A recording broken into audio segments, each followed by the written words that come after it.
প্রত্যেকবার বেড়াতে যেয়ে আমাকে এই লাগেজ নিয়ে কথা শুনতে হয়, ওই জন্য আমি এইবারে একেবারে কম লাগেজ করেছি, একেবারে লিমিটেড জিনিসপত্র নিয়ে যাচ্ছি।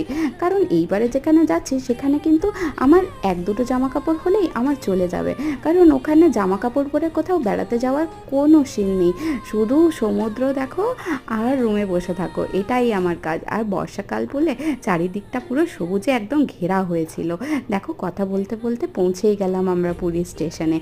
আর ওখানে যখন পৌঁছায়, বর্ষাকে আমাদেরকে স্বাগত না করে তাই কখনো হয়? বর্ষাকালে গেছি, চারিদিকে পুরো বৃষ্টি বৃষ্টি আর বৃষ্টি, কিন্তু সমস্ত ক্লান্তি থকানি মিটে গেল যখন এই বিচটাতে এসে পৌঁছালাম। সমুদ্রে এই জলটা যখন পাগুলো ছোঁয়ে তখন কিন্তু আলাদাই রকম শান্তি লাগে। আর আমি কিন্তু এখন পৌঁছে গেছি পুরীতে। তোমাদের সাথে দেখা হবে পুরীর নেক্সট কোনো ব্লগে। আর বড় ব্লগটা কিন্তু তোমরা সবাই দেখো। ওকে, বাই।